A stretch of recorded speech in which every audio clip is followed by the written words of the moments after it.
क्योंकि कलयुग में धर्म के 4 पैर में से 3 पैर टूट चुके हैं, एक ही पैर बचा है, वो भी लटक रहा है। वो कब टूट जाए वो कोई ठिकाना नहीं।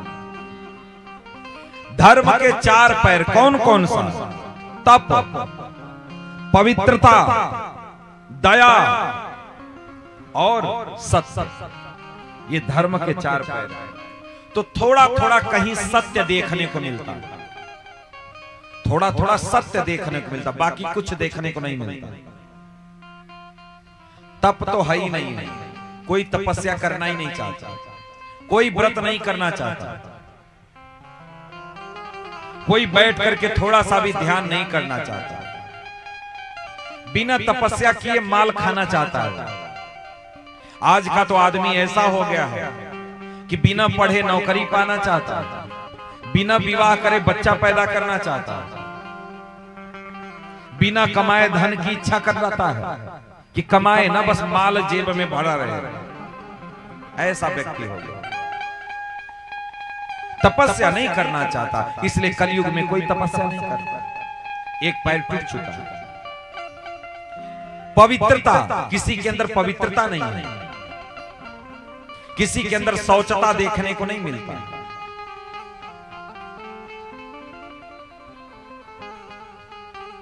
शौचता पवित्रता किसी के अंदर नहीं देखने को मिलता। कलयुग में इतना लोग पशु हो गए, पशु।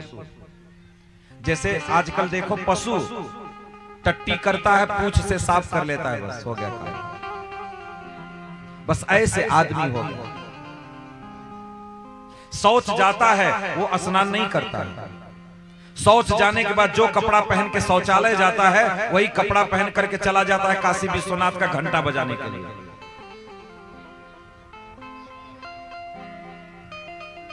जो शौच कपड़ा पहन करके जाते हैं, वही कपड़ा पहन करके रसोई में घुस जा रहे हैं। वही कपड़ा पहने पहने रोटी सब्जी दाल चावल सब बना करके लोगों को खिला दे रहे हैं लोग। शौच जाने के बाद कम से कम कमर तक हमें धुल लेना चाहिए, कपड़ा कम से कम बदल लेना चाहिए। और अगर हम बाथरूम जाएं तो कम से कम हमको 4 बार कुल्ला करके और पैर हाथ धुल लेना चाहिए।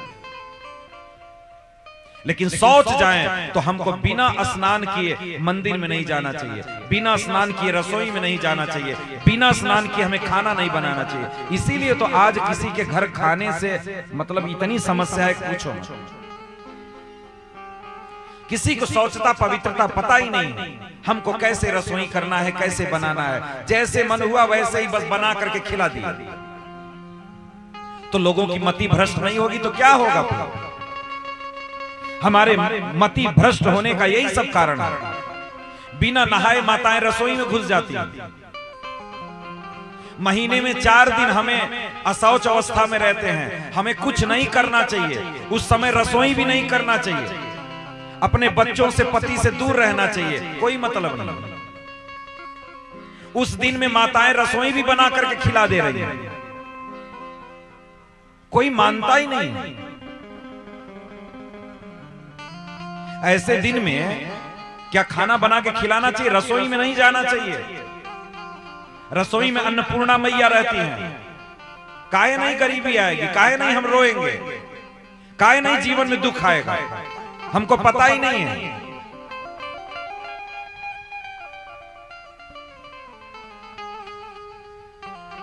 शौचता पवित्रता का ध्यान रखना। कुछ लोग अम्मा लोग तो दाल पकाती रहती हैं, मुखारी घुमाती रहती हैं, करती रहती हैं, और पहुंची दाल पक रहा है, मुखारी से ही 2 बार घुमाई दी दाल, फिर मुखारी करने लगी। गांव की तो बात ही अलग है। गांव में तो आदमी औरतें क्या करती हैं? दाल पका लेंगी, चावल पका लेंगी, सब्जी पका लेंगी, सब कर लेंगी, बस नहा करके आटा लगा करके रोटी बनाएंगी, बस उसी में अपवित्रता रहती है। सारा काम कर देंगे, नहा करके रोटी बनाती हैं, ये बात बस उसी में अपवित्रता घुसी है। बस बिना नहाए रसोई में हमको नहीं जाना चाहिए।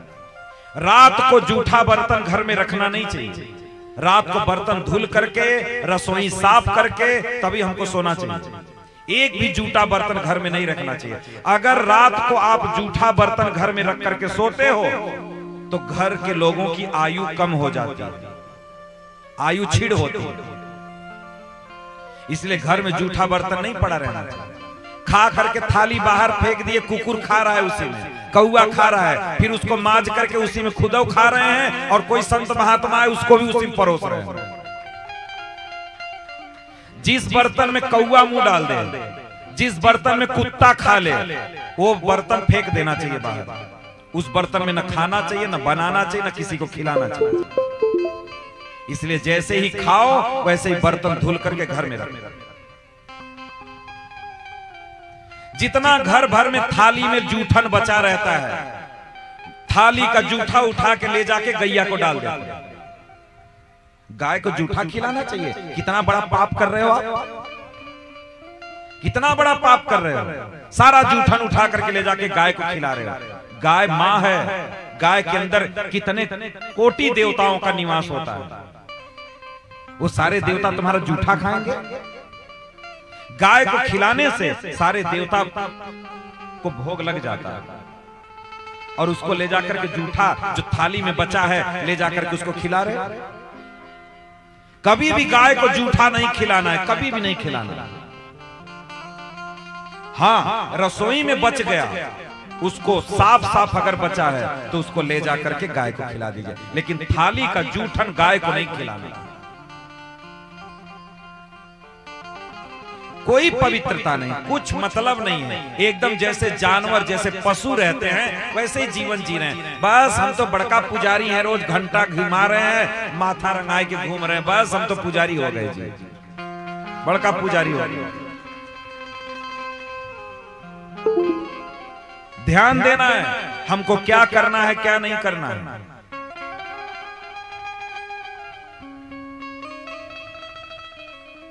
इसलिए सुबह उठो, शौच जाओ तो पहले स्नान करो। सुबह नित्य क्रिया करने के बाद ही घर से निकलो। यहां तो लोग सुबेरे लोटा उठाए गए शौचालय, आए मुखारी घुमाते हुए मुख धुल लिए, बस गए 4 रोटी दबाई लिए घर में। उसके बाद नहाए रहे हैं 12-1 बजे। इनको आदमी कहा जाएगा? ये सब जानवर हैं, पशु हैं, पशु। और उनसे पूछा जाए, कुछ तो ऐसे मुखारी भी नहीं करते, सुबह उठ करके उनको चाहिए।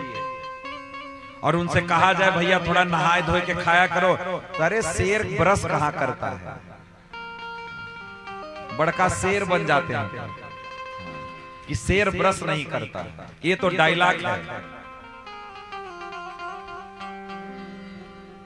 इसलिए शौचता पवित्रता रखना है। इसीलिए किसी के घर खाने की इच्छा नहीं होती, मजबूरी है। लोग जैसा बना करके दे देते हैं, खाना पड़ता है। इसीलिए तो मति भ्रष्ट होती जा रही है। जब से कथा करना प्रारंभ किए दिमाग खराब होता जा रहा है। जहां जाओ, कुछ जगह तो खैर हम लोग अपना रसोइया लेकर के जाते हैं, बनाते खाते हैं। कुछ लोग बना करके खिलाते हैं तो वो जैसे ही बनाते हैं वैसे ही खाना पड़ता है। नहाए हैं नहीं नहाए हैं, लोग कैसे कपड़े पहने हैं उसी कपड़े में परोस रहे हैं, खाना पड़ता है।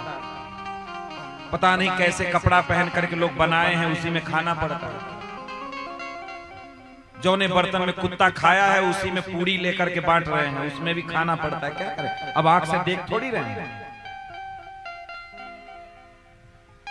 तो कैसे आदमी कहीं जाए तो, और लोगों को अगर मना कर दिया जाए कि नहीं भैया हम लोग अपना बनाएंगे खाएंगे, अच्छा बड़का पंडित हो गए, बड़का पुजारी हो गए, ये किसी का छुआ ही नहीं खाएंगे।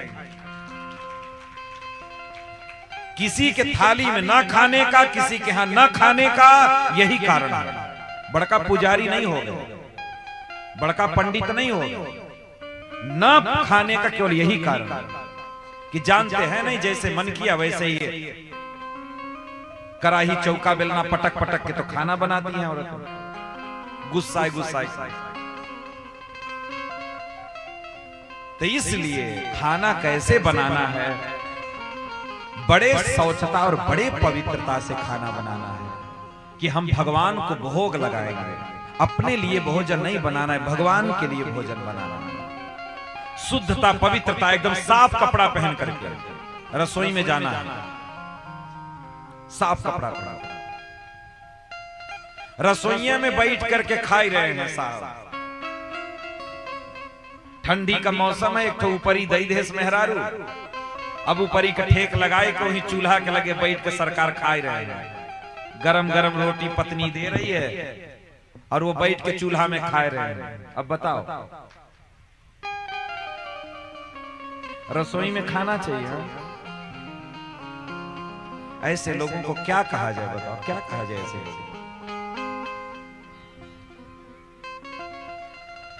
इसलिए जब हम भगवान की सेवा करने जाए तो बड़ी पवित्रता रखने की जरूरत है, बड़ी पवित्रता। अब जान लो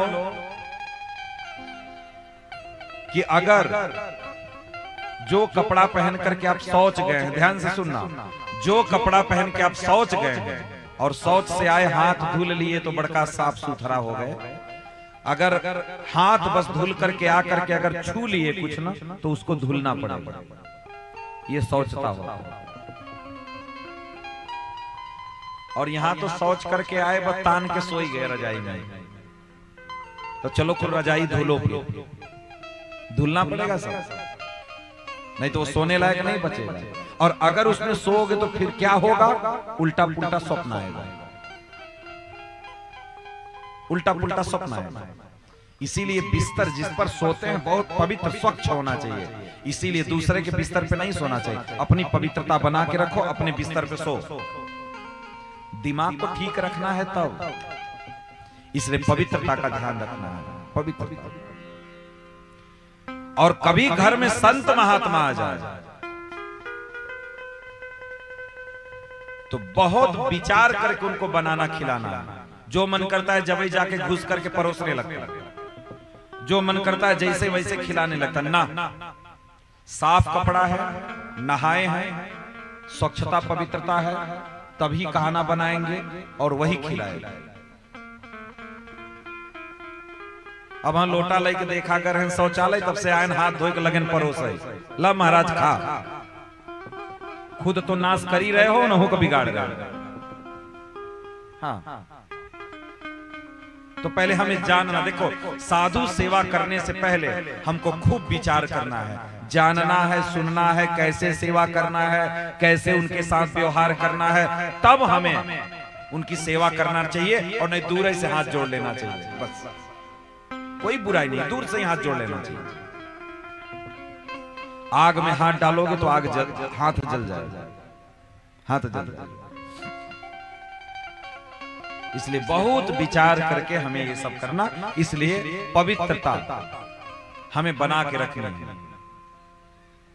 और बिना नहाए रसोई में नहीं जाना है, नहा करके ही रसोई में जाना है और भगवान को भोग लगा करके ही सबको खिलाना है। और जिस दिन घर में लड़ाई हुआ रहे, देवरानी से, जेठानी से, दुल्हा से, ससुर से, सास से, जौने दिन लड़ाई हुआ रहे उस दिन हड़ताल, खाना नहीं बनाना है। क्योंकि जानते हैं तेरहवीं का भोजन नहीं करना चाहिए, तेरही का भोजन नहीं खाना चाहिए। उसके पीछे कारण क्या है? जो खाना रो रो करके बनाया जाता है उसको नहीं खाना चाहिए। तो जब तुम लड़ाई करती हो तो एक तरफ आंख बहाई रही हो, आंस बहाई रही हो, रोटी बनाई रही हो, तो जिस दिन दुखी रहो, जिस दिन मन दुखी हो, घर में लड़ाई झगड़ा हुआ है, उस दिन खाना नहीं बनेगा। अगर उस दिन खाना बनाओगी तो वो तुम्हारा भाव उस खाने में प्रवेश कर जाएगा, जो खाएगा उसकी मति खराब हो जाएगी, उसके अंदर क्रोध आ जाएगा, गुस्सा आ जाएगा। इसलिए खाना बनाते समय ध्यान देना है कि भगवान के नाम का गान करते हुए, भगवान के गुणों का गान करते हुए भगवान का भोग बनाना है, भगवान के लिए प्रसाद बनाना है, फिर भगवान को भोग लगाना है, भोग लगा के ही खाना ऐसे। इसलिए पवित्रता बहुत जरूरी। दया किसी के अंदर है ही नहीं। कोई पड़ोसी बड़ा आनंद में है तो उसके पड़ोसी का बीपी बढ़ जाता है, हाँ, उसके अंदर इतनी खुशी क्यों? तो दया भी किसी के अंदर नहीं है। लोग जीवों को मार करके खा रहे हैं, मार के खा रहे हैं। जिंदगी भर गाय भैंस बैल को हल जोते हैं, दूध दूहे हैं, और जैसे ही बुढ़वा हो जाता है तो नट के हाथ बेच देते हैं, ले जाओ तुम काट के खाओ। 200-500 रुपए के लिए नट के हाथ बेच देते हैं कटने के लिए। इस पाप का प्रायश्चित कर पाओगे क्या कभी जीवन में? कभी नहीं कर पाओगे। जिस गाय का दूध पिए हो उस गाय को नट के हाथ कटने के लिए बेच देते हो 200-500 के लिए, कभी प्रायश्चित नहीं कर पाओगे, कभी नहीं कर पाओगे। इसलिए दया करो, तो दया नहीं किसी का, सत्य कोई बोलता नहीं।